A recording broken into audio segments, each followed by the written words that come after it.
What's poppin'?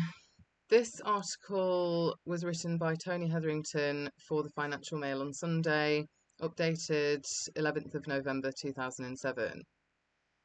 The headline reads, Hetherington, a trail of victims in the broker's horror show. Every week, Tony Hetherington replies to readers' letters, adding comments, advice, and the results of his inquiries. If you think you are a victim of financial mismanagement or want advice before investing, write to Tony Hetherington, Financial Mail, the address. Sorry, but he cannot give personal replies. Please only send copies of original documents, which we regret cannot be returned. Since June last year, the Financial Services Authority has been monitoring small broking firms that tip high-risk shares. One such firm, City-based Wills & Co., committed a string of offences that left it richer and its clients poorer. Financial Mail has also been investigating, and today we reveal how Wills & Co. told clients to buy shares that the firm itself was selling, how it concealed price markups, and how two of those involved have clashed with watchdogs before. Bunkum advice will just bring you pain.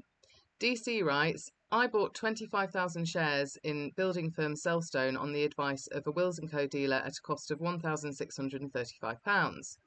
I am a low-risk investor, and information that Wills loaned the company £18,000 and that Sellstone's chairman and finance director had walked out should have been available.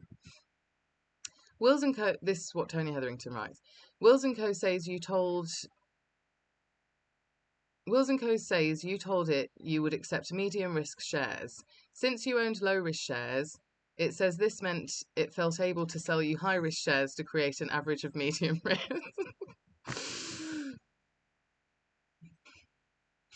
This is bunkum. Thank you, Tony. This is bunkum. If I stand with one foot in ice cold water and the other in boiling water, then on average I should be comfortable. But obviously I would be suffering. You should appeal to the financial ombudsman. Great metaphor. Anyway, DM writes, I was gullible enough to believe Wills & Co. and purchase shares that went down the pan as soon as they were bought. This included holding company Connectis at around 9p. So imagine my horror when a couple of weeks later I received a newsletter written by Ian Murrell, head dealer at Wills, stating that Kinetics shares were grossly overpriced and the realistic value was 5p. As I write, the price is hovering around 1p. Wills told me later that to make amends, it would offer an extremely good deal. I was persuaded, yes, I know, I am an idiot, to buy shares in holding company EXC at just over 9p. Within a week, they had halved and since fallen to about half a pence. Hetherington responds, observing Wills & Co. in recent months has been like watching a horror film being made. And it just carries on and on and on. They just change the company name and the same directors stay in place and it's still a horror show. Hetherington continues, I have received complaint after complaint from the firm's clients and the Financial Services Authority has been investigating too. There is little doubt that Wills & Co. placed its own interests ahead of those of its clients. I allege Vin-X does the same. At the firm's recommendation, you invested £12,037 in Sellstone, Connectis, EXC and New Media Lotteries. Every share showed heavy losses. In some cases, Wills itself or companies and individuals connected to Wills owned the shares and had bought them at a lower price. So while you were being persuaded that the shares offered great prospects, Wills may well have been taking its profits. 10 days ago, the FSA completed an investigation led by Georgina Philippou, a senior official in the Enforcement Division. The broker has now been fined £49,000 for a series of offences. The investigation concentrated on 17 deals done between April and October 2006, from which Wills made a profit of £17,216. The shares involved above average risks. Philippou's report said, in all of the 17 transactions reviewed, Wills & Co. did not pay due regard to its customers' information information needs, as it communicated largely cursory risk information which did not give due prominence to the higher risks of the securities. Her report reveals, in each of the 17 transactions reviewed, Wills & Co. failed to communicate clearly the markup on the securities, the difference between the price Wills paid for the shares and the price it charged clients. Markups range from 23% to 66%. Not a bad profit for the price of a not a bad profit for the price of a misleading phone call. Excuse me. I'm so tired.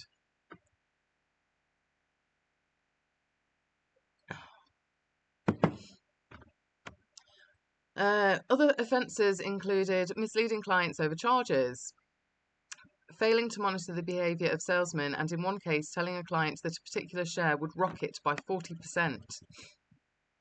As the FSA report explains dryly, no publicly available information indicated or anticipated such an increase.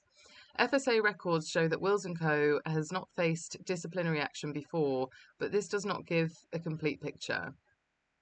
One of the directors of Wills is Peter Shakeshaft, and until June, its chief executive was Robert Holgate, who still has a major stake in the business. In 1992, the pair ran Vantage Financial Management, which was suspended by city watchdogs because it failed to warn clients adequately of risk. It also broke the rules on sales calls. Vantage did resume business, but by 1998 it had collapsed, and its clients had to be rescued by the official compensation scheme.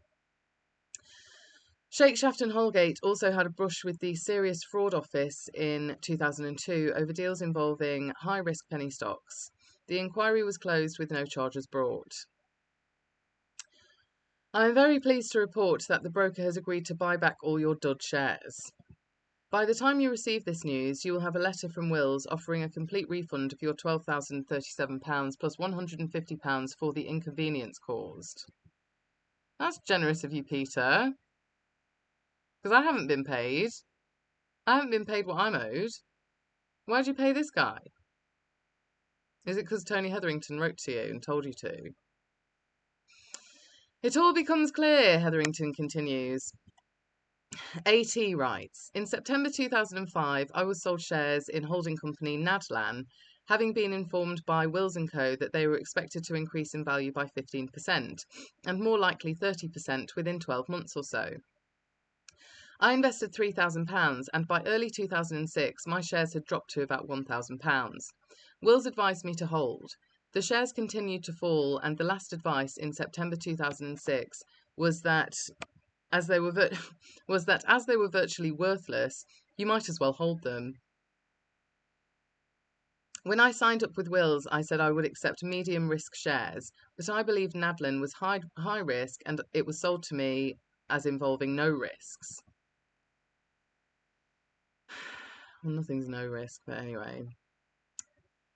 Hetherington continues, Wills director Ernest Igbinison says, though we accept that the broker may well have glossed over the subject of risk in discussing this investment, oh, come on. We find it difficult to believe you, Mr. T. We're told that they were low risk, and even harder to believe they were described as no risk. Well, they were breaking rules on sales calls, so it wouldn't surprise me if they were sold as no risk.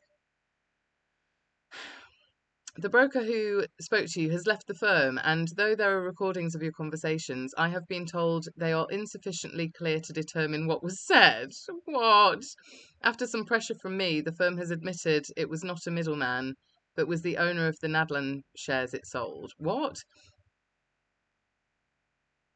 After some pressure from me, as in Tony Hetherington, the firm has admitted it was not a middleman, but was the owner of the Nadlan shares it sold.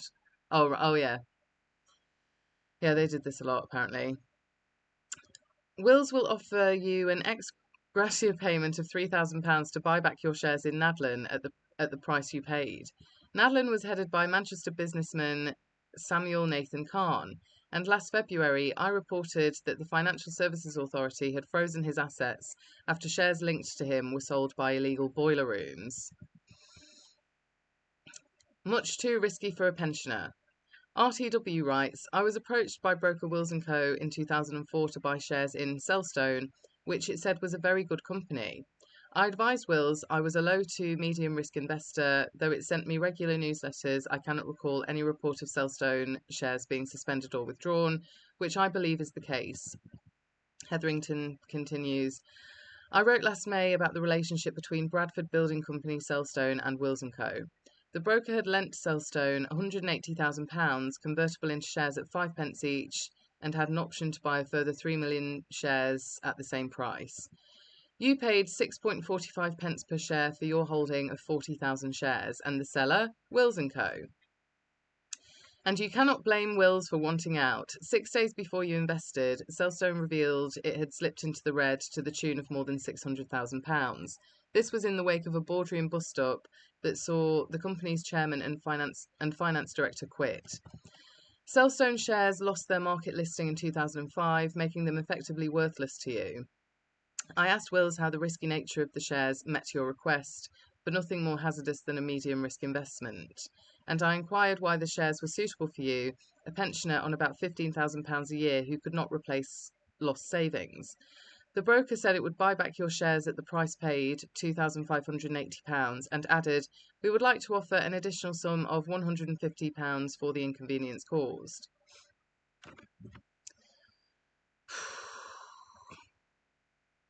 Yeah, so when Tony Hetherington puts the gun to your back, Peter, then you pay up.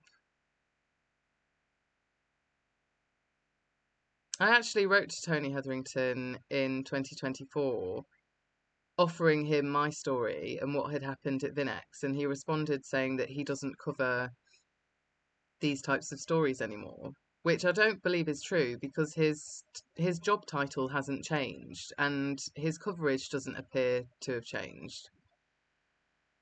But anyway, thanks for watching.